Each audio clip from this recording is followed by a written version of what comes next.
문진상이라고 하는 사람도 있습니다. 아, 그렇습니까? 그래서 나하고 가운데 자 하나만 틀리기 때문에 나하고 계속 혼동을 그러니까, 해가지고 착각을 하는 분들이 더러 계세요. 나보다 조금 손아래이긴 한데 아, 그럼 그분도 입문을 하셨고요.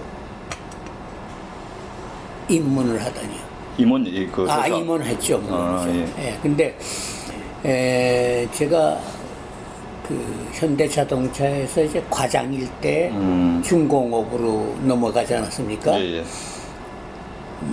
그런데 그 사람이 그 쓴 거는 보면은 아니 문진상이 쓴 게 아니고 예. 문진상 때문에 착각을 받은 거고 예. 박아무개라고 하는 사람이 쓴 거는 박승균이든가 박승균이가 쓴 거는 내가 대리 때 중공업으로 간 걸로 착오를 해서 썼더라고요. 그러니까 물론 그게 무슨 대수냐 하는데 내가 동경지사에 갔을 때는 현대자동차 과장에서 현대중공업 과장으로 갔다가 동경지사에 파견 나갔는데 취재원으로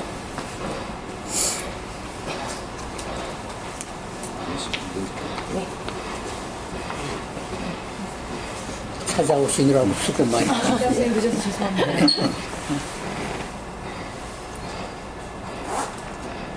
바로 들어가시겠어요? 조금 있다가.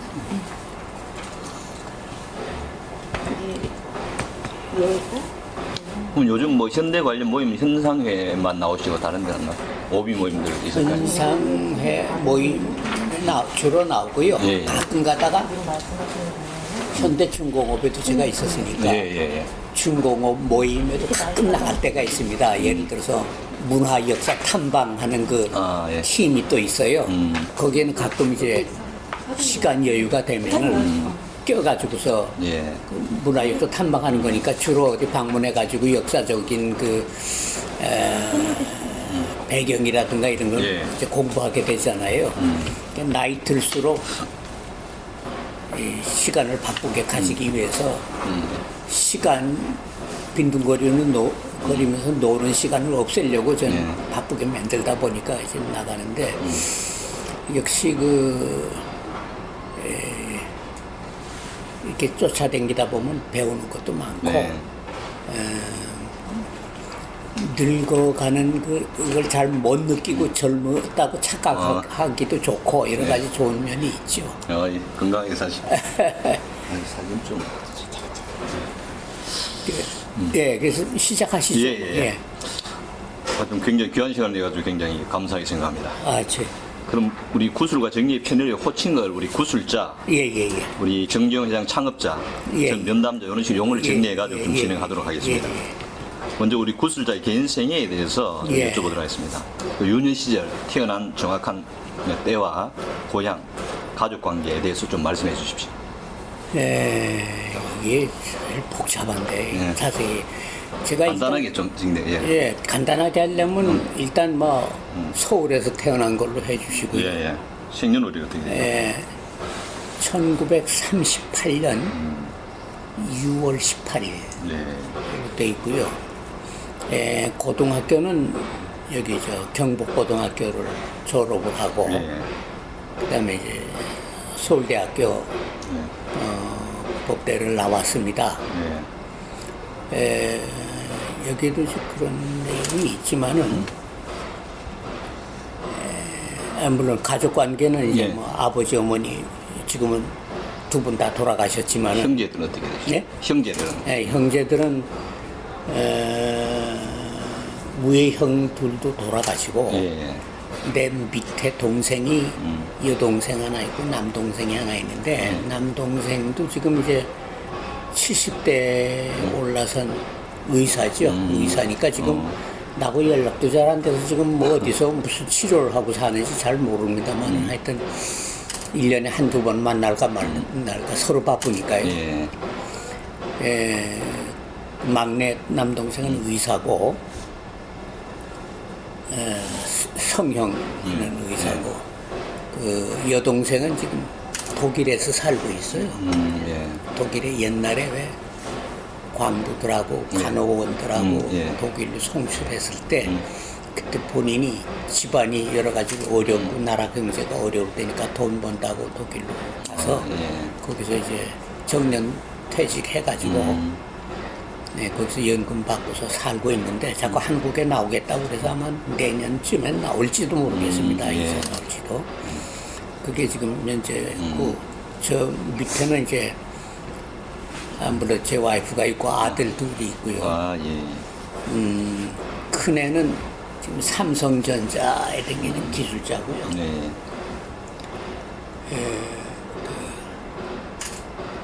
IT 계열의 기술이 되겠죠. 네. 그리고 둘째 녀석은 지금 공무원이고, 예. 첫째는 뭐 애도 아들 둘 있고 와이프가 있고 그러니까 그 수원에서 그 삼성전자의 단지가 수원에 있잖아요. 예. 거기 살기 때문에 제가 압구정동에 있는 아파트를 팔고 그 손자들 있는데 가까이로 이사 가서 살기 그쪽, 때문에 예. 수원에 가 살고 있습니다. 예. 그러면 그래서 지금- 제 신상은 대충 그렇고요. 예. 그러면 뭐 지금까지 살아오시면서 어떤 좌우명이라든가 어떤 가치관 같은 게 있다면 좀 말씀해 주시겠습니까? 글쎄요, 이거 뭐 거창하네요. 뭐 가치관이라는 거는 저는 이제 기독교 집안이기 때문에 예. 정직하고 성실하게 최선을 다하면은 내가 원하는 것을 하느님이 다 이루어 주신다. 예. 그런 신념으로 살고 있습니다. 예. 그래서 참 월급쟁이 생활하다가 은퇴를 하게 되면 뭘 먹고 사나 이런 걱정도 다 했지만은 열심히 살다 보니까 다 하느님이 먹고 살게 해주시더라고요. 예. 요즘 뭐 근황에 대해서 약간 짧게 좀 말씀해 예, 주시겠습니까? 근황은 지금 수원에 이제 아파트를 사서 아들하고는 물론 별도로 다른 아파트 사서 살고 우리 집사람하고 막내하고 살고는 있습니다만 막내는 아직 미혼이기 때문에 살고는 있습니다만 이 압구정동의 아파트도 팔고 또 제가 뭐 골프 멤버십 같은 것도 좀 가지고 있던 게 많이 올라서 팔고 해가지고 그 수원 그 경희대학교 근처에 경희대학교 수원 캠퍼스 근처에 조그만 건물을 하나 사가지고 상가 건물을 사가지고 그 임대를 받아서 먹고 사니까 임대업자가 되는 거죠. 그래서 하느님이 하여튼 먹고 살게 해주신다는 게 바로 그런 의미입니다. 예, 알겠습니다. 그럼 우리 구수사 직장 생활에 대해서 이제 좀 여쭤보도록 하겠습니다. 구수사는 서울대학교 이제 법학과를 졸업하셨는데 졸업 후 첫 직장은 어디로 갔습니까? 졸업 후 첫 직장은 지금은 없어진 회사입니다만 중소기업 무역 회사에 들어가 있었어요. 거기 좀 댕겼는데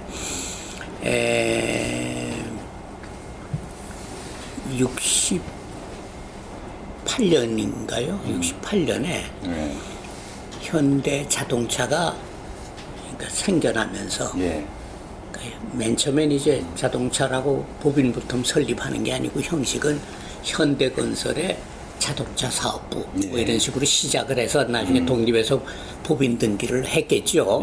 당연히 그렇지 않겠습니까? 그때 이제 그 포드하고 합작을 하는 회사를 기술 합작이기도 하고 뭐 또 경제적으로도 여러 가지 도움을 받을 수 있으면 받으려고 하는 노력을 했겠죠. 그래서 그때 당시엔 속칭이 시중에서는 현대포드 그런 회사 이름으로 불렸습니다. 그 현대포드의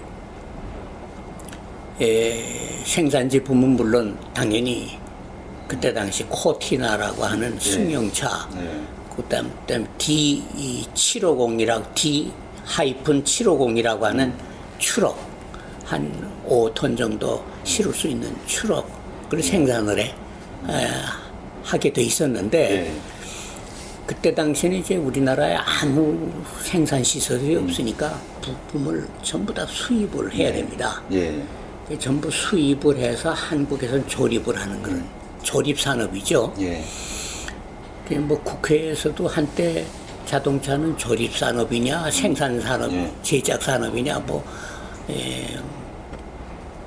혹신각신 이 얘기거리가 됐었습니다만은 자동차 산업이라는 건 원래 타이어 회사에서 타이어를 공급받고 유리 회사에서 유리 공급받고 철판 회사에서 철판 공급받고 그다음에 뭐 엔진 회사에서 엔진 공급받고 하는 식으로 해서 조립을 어셈블리를 기본으로 하는 산업입니다. 그런데 이제 그러다 보면은 너무 소위 부품을 공급하는 업체가 횡포를 부릴 때가 많이 있습니다. 지금 신문에는 정치하는 분들이 점수 따려고 전부 중소기업만이 피해를 입고 대기업은 횡포를 부리는 갑질만 하는 걸로 이렇게 나와 있는데 실제로 우리가 들어가서 일을 해보면은 중소기업이 갑질하는데 질질 끌려다니는 경우가 많습니다. 대기업이. 예를 들어서 유리회사라고 칩시다. 또는 페인트 회사라고 칩시다. 거기에서 갑자기 납품 못하겠다. 값 안 올려주면 난 못한다. 하고 제끼고 납품 안 보내면은 자동차의 생산 라인이 컨베어 벨트로 흘러가는 생산 라인이 물품이 안 들어오면 스톱할 수밖에 없죠. 그럼 공장이 지금 스트라이크만 해서 노조 파업만 해서 서는 게 아니라 그런 물품 조달이 원만치 못하면 서게 됩니다. 그러면 스트라이크나 똑같이 피해를 왕창 입게 돼 있습니다. 그래서 아무튼 그때 그런 그 부품을 수입을 해서 조립을 하기 때문에 그 부품 수입하는 전문가, 무역 전문가를 이제 모집한다. 그것도 이제 신입사원이 아니고 경력사원을 모집한다. 하는 이제 소문을 듣고 친구들이 그 자동차에 미리 가 있던 친구들도 있었기 때문에 연락을 뵙고 제가 현대자동차에 그 어플리케이션을 내 가지고서 입사를 하게 됐죠. 그게 68년도 아마 한 10월경 돼서 입사를 했을 겁니다. 정식으로 입사해서 배치받은 게 고전에 한두 달은 이제 시험도 치고 그러는데 그때 당시 기성사원들이고 하기 때문에 필기 시험은 없이 면접 시험으로 이제 다 대체를 했어요.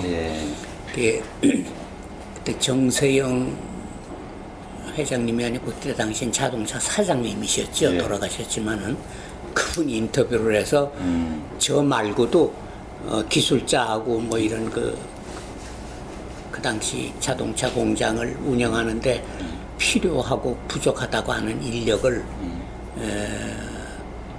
한 7, 8명을 뽑아서 그때 같이 입사를 했습니다. 7, 8명 같이 이제 입사 동기로. 입사를 했습니다. 그러니까 신입사원 입사가 아니고 중견 간부 입사로 이렇게 돼 있죠. 그래서 자동차에서는 주로 제가 수입 물품을 핸들링하는 건데. 거기 그럼 뭐 부서 이름은 뭐죠? 처음 가신 부서? 내나 이제 부서로 따지면 자재부 자재과에 제가 초기에는 통관 업무를 담당했습니다. 수입 물품을 이제 부산으로 들어오면은 배로 들어오면은 그걸 통관해서 보세 운송을 해서 울산까지 갖다 집어넣어 놓고 필요에 따라서 통관해서 그 부품을 라인에다가 조립 라인에다가 공급해주는 그런 이제 부서의 한 명으로 근무를 했죠. 그 근무를 하다가 울산에 이제 한 3, 4년 근무하다가 이제 서울로 발령을 받아서 올라오게 됐어요. 서울로 올라온 거는 이제 부품도 수입과 관련된 수입과 과장으로 올라왔죠. 자재부 수입과 과장으로요. 그러면 뭐 현대자동차 입사했을 때 아직 울산의 도시도 굉장히 촌이랐다 아닙니까? 그렇죠? 그렇죠. 그때 이제 울산의 촌이기 때문에 소위 BOQ라고 해가지고 저 사원들 숙소를 건물을 지어가지고 4층인가 5층 건물 지어가지고 거기에 이제 각방 하나씩 요새로 따지면 원룸처럼 이렇게 배정을 해서 들어가서 거기서 말하자면 기숙을 하면서 밤낮 없이 일을 했죠. 처음에는. 초기 뭐 그 분위기는 좀 어땠습니까? 회사 분위기는? 그때 당시에는 뭐 일을 열심히 하는 분위기 외에는 다른 특별한 분위기는 없었어요. 네. 왜냐하면 한국 그때 워낙 산업이 발전등이 아무것도 없었기 때문에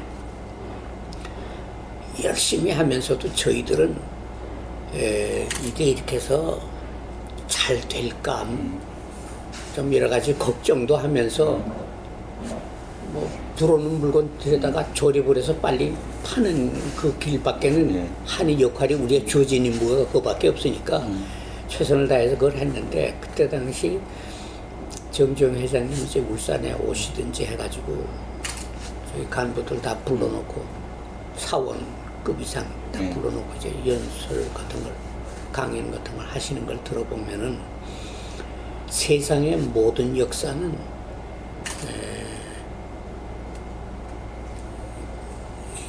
정상인 말하자면 노멀한 사람들보다는 네. 아브노멀한 사람들이 있기 때문에 발전했다 이거죠. 네. 그래서 예를 들면은 베토벤 같은 사람은 음악에 거의 미치다시피 한 아브노멀한 사람이고 헨리 포드는 자동차에 미쳤던 사람이고 네. 또 누구는 뭐 철강에 미친 사람이고 뭐 카네기고 하여튼 세상을 그러한 사람들이 있었기에 상당한 발전이 이루어졌다. 네. 그렇게 설명을 하시면서 여러분들은 지금 자동차 우리나라 자동차 초창기 산업 발전의 역군이니까 여기 계시는 분들은 적어도 자동차에 한번 미쳐봐달라. 네. 그러면 언젠가 우리나라는 자동차로서 외국에 손색이 없는 그런 산업으로 발전시킬 날이 올 것이다. 네. 그때는 그 얘기를 들으면서도 우리를 인카리지 시키기 위해서 상당히 북돋아주기 위해서 하시는 말씀이지 실제 그렇게 될까 네. 의구심을 가지면서 했는데 지금 와서 생각해 보니까 그 말씀이 맞았더라고요. 네. 예, 지금 자동차가 세계에서 뭐 4위니 5위니 6위니 얘기를 하지만 적어도 10위 이내는 들어가는 거 아닙니까? 예. 우리나라가 이 대만처럼 동그란 섬나라나 다름없거든요. 북쪽은 육지로 이어져 있어도 그 바다로 된 것보다도 더 소통이 안 되는 그런 동네 아닙니까? 그러면 감자 덩어리 같은 이 대한민국 남한만 이렇게 따지고 봤을 때 현실적으로 조그만 섬나라 같은 그런 나라에서 세계 뭐 10위 이내 들어가고 뭐 경제도 뭐 10몇 위에 들어가고 뭐 한다는 것 자체가 지금 보면 기적이죠 라고 하지만 그런 걸 목표로 삼아서 자기 부하 직원들을 독려해서 이끌어간 리더가 있었길래 된 거 아니냐. 그리고 그분은 그때 당시 벌써 그런 걸 목표로 세우고 매진을 해왔다. 거기에 같이 동참해서 아주 조그만 부분이긴 하지만 이력을 담당했다는 것이 지금 생각하면 굉장히 행운하였고 참 복받은 사람이다. 예. 그럼 현장에서 산이 계시다 이제 1972년에 이제 현대자동차 외자부 수입과 과장으로 이제 예, 그 본사로 올라오게 됐죠. 그때 본사는 여기 세운상가에 예, 있었을 때입니다. 그럼 현장에 계시다가 이제 본사를 할 때 그 본사의 분위기는 좀 어땠습니까? 본사는 이 현장, 공장 분위기보다는 조금 뭐라고 할까요? 좀 월급쟁이 맛이 나는 그런 분위기라고 할까요? 네. 이 현장에서는 참 뭔가 온 정력을 다 바쳐서 이제 투자하는 거라고 하면 이렇게 그래도 일요일 날 다 쉬고 거긴 일요일도 뭐 쉬라고 하더라도 일이 밀린 거 있으면 나가서 자진해서 다 일들 하고 그랬거든요.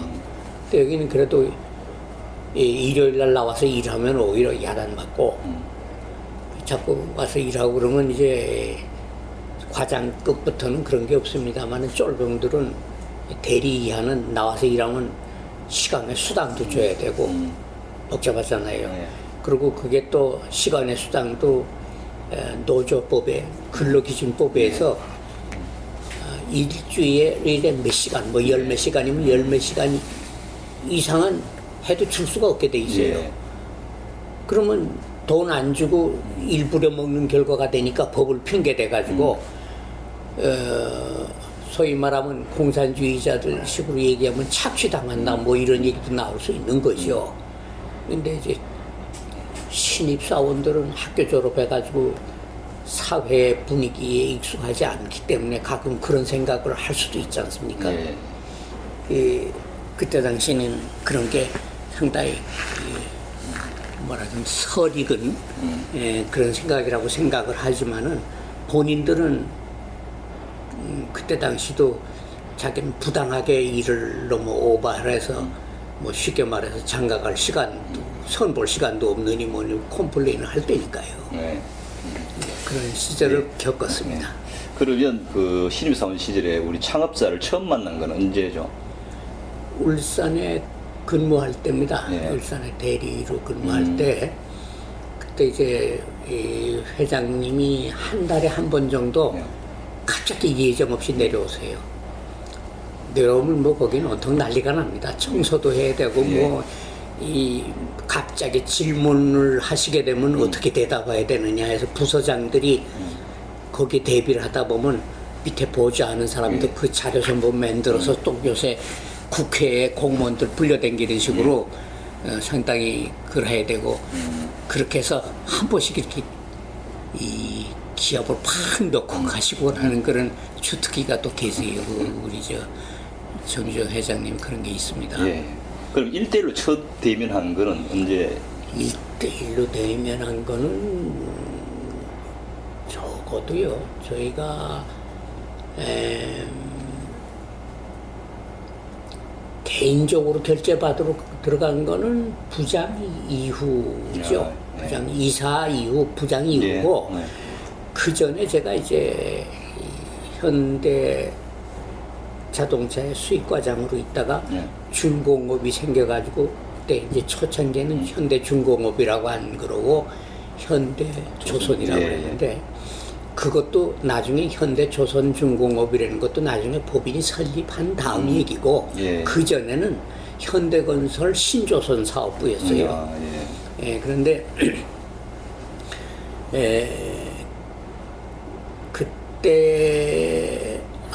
그때에도 그때 이제 이 조선 기자재를 수입을 하려니까 자재 수입하는 전문가가 필요할 거 아닙니까? 저도 이제 자동차에서 벌써 몇 년 쌓았고 그 전에 중소기업에서도 쌓았고 또 그때 당시는 아무나 어주의 떠주의 이제 무역을 하게 되면은 국가적으로 망신을 당한다고 해서 무역사 시험 제도가 있었습니다. 그래서 제가 무역사 자격증을 가지고 있었어요.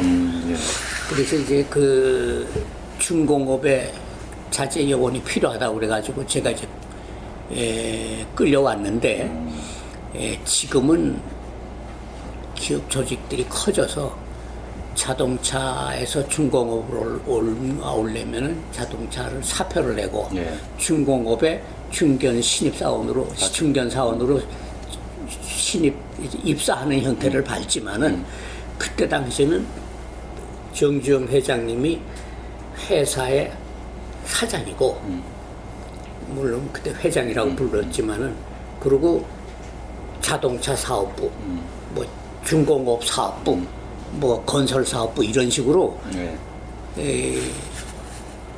사내에서는 적어도 법적으로는 다 분리가 돼 있지만은 사내에서 이 모든 그 정서적으로는 회사를 관두고 일로 가는 게 아니라 전근하는 형태로 전근을 돼서 오는 형태로 갔습니다. 그러니까 퇴직금도 못 받고 그 퇴직금 자체를 누적한 채로 끌고 오는 거예요. 그래서 이제 나중에 퇴직을 할 때는 자동차, 중공업, 뭐 상선 이거 전부 다 포함해서 누계로 해서 그때 이제 받게 돼 있죠. 그러니까 한 큰 회사에 한 10만 명 되는 회사에 부서를 이동해서 댕기는 그런 형태가 됐었습니다. 그래서 어쨌든 중공업으로 필요하다고 그래서 이제 차출 형식으로 갔죠. 갔는데 가자마자 중공업에서 이제 서울에 말하자면 수입부에 업무부가 있었는데 업무부의 부장이 지금 자동차 회장이신 정몽구 씨가 부장이었어요. 그러다가 갑자기 그 밑에 이제 사람이 모자랐다고 그래가지고 과장으로 갔는데 그때 정몽구 부장을 불러가지고 회장님이 이제 정기적으로 일주일에 한 번이고 두 주일에 한 번이고 한 번씩 기합을 놓고 조십니다. 막 질문을 하면 뭐 철강이 몇 톤이 들어왔는지 뭐가 어디에 걸려 있는지 뭐 엔진이 언제 들어오도록 어느 배 엔진이 언제 들어오도록 돼 있는지 이런 게 부장이 다 외울 수가 없잖아요. 부장보다는 이제 과장이 내가 좀 더 알고 나보다 내 밑에 있는 대리나 사원들이 오히려 자기 맡은 분야는 더 잘 알 수 있잖아요. 그래서 부장님이 야단 맞을 때 그 밑에 과장도 오라 그래. 그러면 제가 쫓아가서 같이 가서 이유도 무엇 때문에 야단 맞는지도 모르고 같이 야단만 시컷 맞고 나오는 경우가 있었습니다. 그게 처음 이제 개인적으로 이 뵙게 된 게 처음이죠. 기합을 많이 받았어요. 그래서 하도 기합이 세가지고요. 기합이 세다는 게 이런 말씀이 적합한지 모르지만은 이 아께도 우리 보고 자동차에 미쳐달라고 말씀하셨듯이 우리 정주영 회장님은 기업과 이 돈이라고 할까요? 여기에 완전 팍 빠져서 미친 사람 이상으로 빠져가지고 같은 돈 10만 원 또는 만 원을 보더라도 우리가 보는 눈초리에 수십 배 강렬한 눈초리로 보세요. 이 사업을 그렇게 보시는 거죠. 그러니까 눈매가 굉장히 매서워요. 그 앞에 가면 벌써 기합이 들어오기 시작하면요. 손 하나 까딱 안 해도 뭐 현장에서는 가끔 매도 맞았다는 사람들도 뭐 소문은 들었습니다만은 기합을 넣기 시작하면요. 완전히 고양이 앞에 생쥐예요. 말이 안 나오고. 그 도저히 못 견딜 정도로 그래서 나중에 사표를 넣고 언제든지 낸다는데 친다 하는 각오로 댕겼는데 이게 안 나와요. 야단 맞을 때는. 결국은 열심히 해보라고 할 때 마지막에 저 그럼 사표 쓰겠습니다 이 말이 나와야 되는데 워낙 강하니까 기압이 강렬하니까 알겠습니다 최선을 다하겠습니다 그러고 나오게 되지 감히 그게 안 되더라고요. 그러면 그 이제 몽구 지금 회장님이 이제 부장일 때 같이 뭐 과장으로서 그때 처음 이제 몇 번 기합을 받았는데 그게 굉장히 뭐 자기 또 이제 자식이잖아요. 그때는 또 더 혹독하게 한 건가요? 자식이기 때문에 이제 훈련을 시키기 위해서 키우기 위해서 기합도 넣었지만은 또 한 가지는 항상 자식뿐만 아니라 자기 동생 뭐 정세영 회장도 그렇고 정상영 회장도 그렇고 자기 핏줄거리에 대해서는 주위 사람이 아마 보라고 하는지 더 혹독하게 조져버려요. 그러니까 애들 키울 때 큰 애를 회초를 때리면 작은 애들은 저절로 주눅 들여서 교육받듯이 우리는 그냥 아이고 이제 감히 쳐다도 보기 힘든 정도의 높은 사장님을 저렇게 조지는 거 보면 우리 막 숨이 막힐 정도예요. 그러면 이제 그 1974년 현대자동차 이제 관행이 다시 중공업으로 옮겼었는데 73년에 아마 내가 온 거 아닌가요? 72년 말에 옮겼나 모르겠네요. 기록은 73년 나오는데 보니까 또 기록은 동경지점 또 관영으로 갔는데 근데 여기 와서 있었는데요.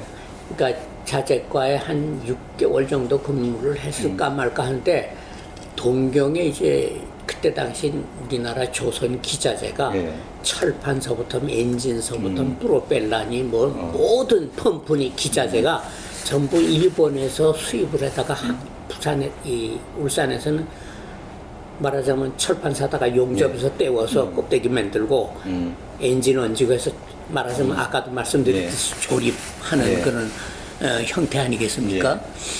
그런데 동경에서 그 물건을 사게 되면 받아가지고 이 수입을 하려면 여기 한국에서 내가 수입 업무를 했지만 거기서 보내줄 사람이 필요한 거예요. 또 그 일본의 공장들을 전부 팔로우를 해서 예. 그래서 동경에 이제 자재 그 하는 사람 나 말고도 몇 사람 나가 있었지만 워낙 방대하니까 분야별로 나누다 보니까 사람이 필요하다고 그때 당시 동경지사에는 정태구 상무라는 분이 그 총 책임자로 계셨는데 이게 본사 보고 자꾸 보내라고 그러니까 이제 저를 보낸 거예요. 저하고 이제 딴 사람하고 이렇게 한 세 사람 정도 이렇게 경합을 시켰는데 딴 사람들은 안 나가겠다고 그랬고 저는 뭐 어디든지 북극이라도 가라고 뭐 시키면 다 시키는 대로는 하겠습니다라고 하도 기합을 많이 먹어가지고 그래 갔지요. 가서 거기서 이제 4년 반 동안은 그래서 자재를 수입을 해서 한국으로 보내는 일을 했습니다. 하다 보니까 초창기가 되니까 제가 이제 원래는 계약, 거기 가서 주로 계약 담당 업무가 됐는데 엔지니어들이 와서 가격하고 납기하고 스페시피케이션, 소위 스펙이라고 하는 이 사양을 다 정합니다. 뭐 몇 마력의 뭐 재질을 뭐 신주로 만드느냐 스테인리스로 만드느냐 뭐 크기는 얼마고 파워는 얼마냐 하는 그 사양들이 있지 않습니까? 다 엔지니어들이 결정을 하면은 그렇게 해서 소위 메모지 비슷한 거를 만들어서 남겨주면 그걸 받아서 저는 저쪽에 파는 사람 쪽에도 그 기술자가 남겨주면 계약 담당들이 그 포맷이 되어 있는 이런 두꺼운 계약서에다가 다 넣어서 그러니까 법적인 그 말하자면 계약서를 작성을 해서 서로 사인을 해서 계약서를 교환하게 되죠. 그 일을 사실을 하러 갔어요. 그 일을 하러 갔는데 사실 이제 계약서라는 게 그 다 포맷이 있고 예를 들어서 일본에 가면 가와사키 중공업 또는 뭐 스미토모 중공업 그다음에 신일본 제철 또 고베 제강 뭐 엔진 회사도 수없이 미쓰비시 중공업이 수없이 많지 않습니까? 그런 회사들이 다 오랫동안 수출 무역을 해왔기 때문에 자기 회사의 기본 포맷이 있어요. 페이지로 책 한 몇 권씩 될 수 있는 그런 돼 있어요. 그럼 거기에다가 엔지니어들이 결정한 스펙을 또 이렇게 도면이니 뭐니 해서 붙여가지고 이제 계약서를 작성을 하게 되는데 그러니까 계약서를 문구로 하나하나 써내려가는 게 아니라 그 포맷에서 우리가 받아줄 수 없는 거, 뭐 책임을 뭐 과하게 부담한다든가 비용을 우리한테 부담하다든가 이제 그거 가지고서 싸운 거죠 서로. 싸워서 이제 결국은 저쪽에 일방적으로도 이길 수가 없고 우리도 일방적으로 이길 수가 없으니까 중간 단계에서 컴프로마이즈 해가지고 타협을 해서 계약서를 작성하게 되지 않습니까? 근데 그때 당시 가서 일을 하면서 제가 우리가 확실히 후진이구나 하는 걸 느낀 것은 이쪽에는 저 혼자서 싸워야 되는데 저쪽에는 여러 가지 여러 명의 전문가가 같이 나옵니다. 그래서 이제 말다툼 하다 보면 자기네들끼리 잠깐 휴회하고 하게 되면 전문가 의견 들어서 하는데 우리는 나 혼자서 북치고 장기치고 다 해야 돼요. 그러니까 지금 생각해보면 굉장히 무식해서 용감했다고 할까요? 뭐 그런 세월을 지났습니다. 지금은 우리도 그렇게 일본처럼 하고 있겠지만 초기에는 사람이 없다 보니까 참 택도 없는 고생들을 많이 했죠. 그리고 한 사람이 만능이 돼야 되는. 그난 지금도 예를 들어서 우리나라가 아프리카의 어떤 나라의 매니저하고 우리나라하고 무슨 계약을 맺는다 그러면 그쪽은 뭐 아프리카라고 해서 흑인이라고 해서 다 발전 안 한다는 얘기는 아니고 그것도 다 발전했겠지만은 후진국이라고 하면은 거기는 한두 명이 나오고 여긴 전문가가 여러 명이 나가고 그런 형태가 될 겁니다. 세상이 항상 그런 과정을 밟더라 이거죠. 그럼 우리 그 당시는 뭐 이 조선을 속이고 일본은 굉장히 조선에 비해서는 아직 앞서간 그런 나라잖아요. 그 일본은 그때 당시 이제 조선업에서는 세계 제1입니다. 두 번째가 영국 정도 예. 되고요. 그 다음에 뭐 덴마크나 무슨 뭐 이런 그 스웨덴, 노르웨이 그쪽에 조그만 조선소가 있었는데 압도적으로 일본하고 이 영국이었어요. 그래서 우리가 사오는 물품도 물론 다른 나라에서 사오는 것도 있습니다. 네덜란드에서도 오고 덴마크에서 오는 게 있지만 그러나 주요 그 부품의 주요 부분이 일본하고 영국에서 오는데 영국보다는 일본이 우리한테 굉장히 유리했죠. 왜냐하면 영국은 벌써 발주해서 걔네들이 일본처럼 조직 있게 빨리빨리 할 생각도 안 하고 말하자면 놓고 다 놀면서 엔조이 할 거 다 엔조이 하면서 만드는 이 워커들을 근로자들을 가지고 있는 선진국이고 일본만 하더라도 태평양 전쟁에서 진 다음에 6.25 사변 때 잠깐 일어서긴 했지만 우리나라에 이런 기계 팔아먹고 중국에 팔고 동남아에 팔고 할 때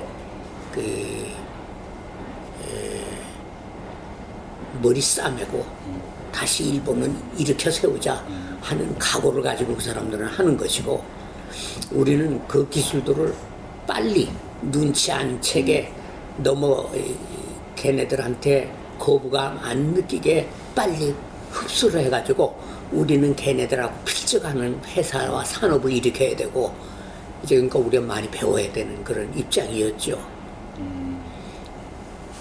그리고 이제 제가 그 처음에 조선업을 하면서 여기 조선소에 중공업에 이쪽으로 자재 배당 받아가지고서 좀 느낀 것은 일본에도 옛날에는 홋카이도 같은 데서 석탄이나 철광석이 생산이 됐습니다.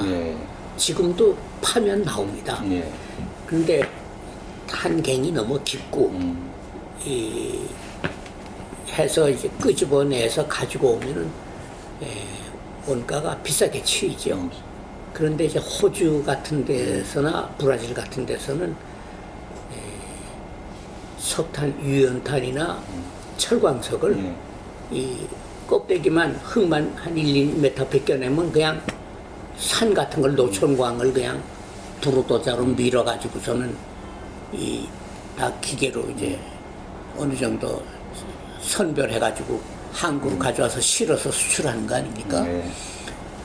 그러니까 일본 철강 업체 자체가 그렇게 호주나 브라질에서 수입한 원광석과 석회석을 갖다가 만들어서 철제를 만들어서 철판을 만들어서 얇은 철판이나 후판이나 두꺼운 철판이나 다 만들어 가지고 미국에 갖다가 수출해서 팝니다.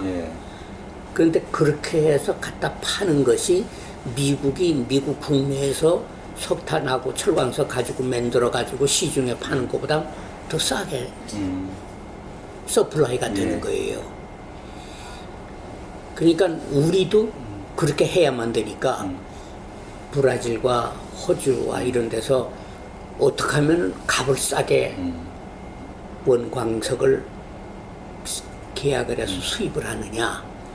양이 많을수록 기간이 장길수록 싸질 것이 아닙니까? 그리고 우리 국가 신용도하고도 관련이 있고 신용이 좋을수록 값이 싸지고 그렇게 하고 이제 그 실어오는 걸 일본은 예를 들어서 뭐 5만 톤짜리를 실어온다고 그러면 우리 10만 톤짜리를 실어와서 운임을 더 절약을 해야 일본하고 경쟁할 수 있을 거 아닙니까?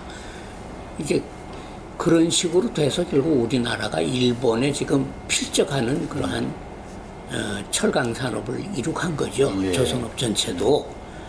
그래서 지금 이거 여기에 관련 없는 이제 조금 옆으로 빠지는 말씀을 드리자면은 지금 북한에서 뭐 석탄이 나고 무슨 철제가 철광석이 나오고 하는데 중국이 다 퍼가가지고 우리는 빈독이 되는 것처럼 야단하고 떠드는 그런 사람들이 있어요. 그런 사람들은 무식하거나 아니면은 약간 사상이 북쪽 편을 드는 공산주의 사상이거나 그런 사람이라고 저는 생각하고 있습니다. 왜냐하면 호주나 브라질에서 철광석을 실어서 포항까지 가져와서 포스코가 수입을 하게 되면은 그 수입 원가가 얼마냐 하는 것도 문제지만 수입하는 운반비가 톤당 뭐 10달러, 20달러 그 수준을 넘어가지 않습니다. 그런데 우리가 북한에서 예를 들어서 아오지 탄광에서 석탄을 캐가지고 덤프 트럭으로 실어가지고서 일로 저 서울까지 가져오든지 포항까지 가져오든지 또는 한국까지 가서 배를 실어서 포항까지 가져오든지 하면은 10달러, 20달러가 아니라 100달러, 200달러 이상의 돈이 들어갑니다. 운반비만.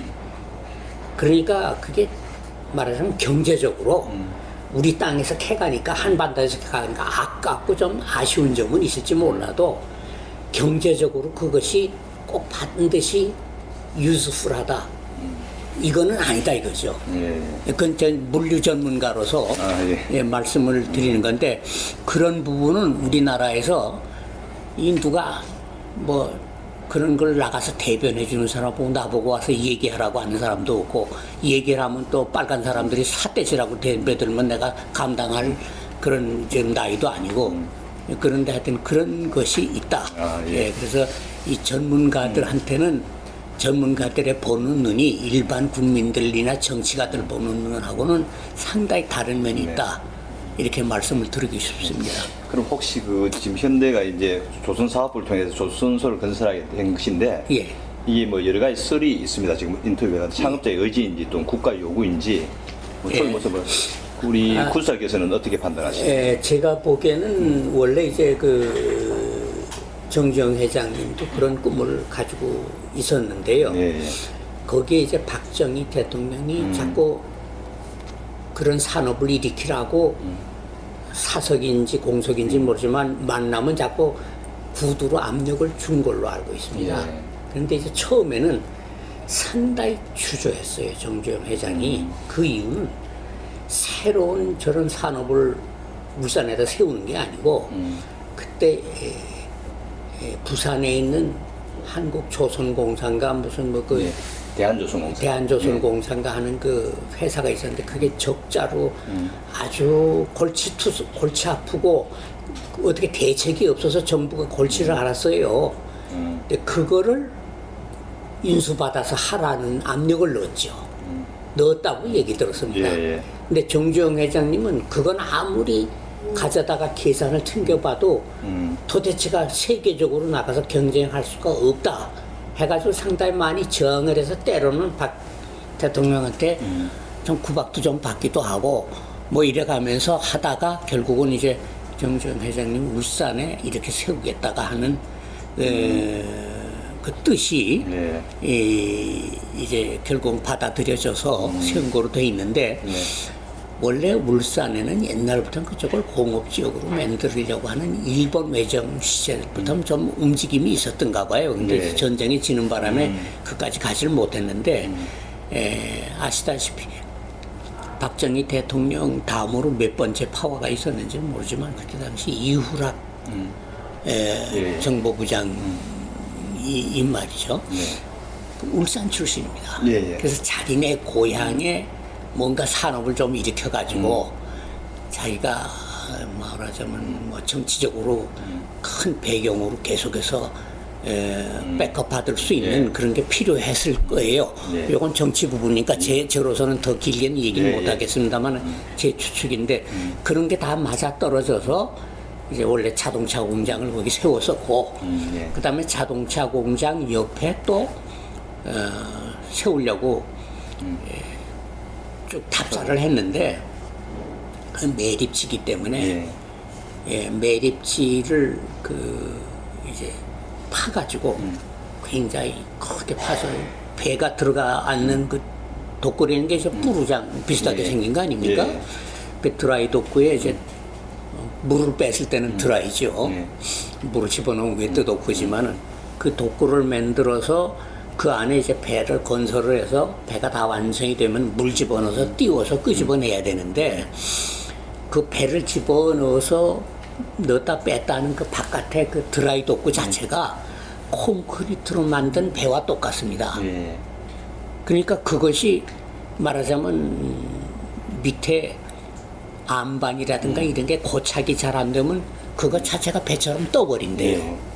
그래서 외국에서도 그런 걸 드라이도크를 잘못 만들어서 드라이도크가 떠버리면 완전히 철근하고 이제 콘크리트 몇백만 톤이 들어간 것이 허사가 되잖아요. 그거 허물어서 또 가서 없애려면 그게 만드는 것만큼 또 돈이 들어가잖아요.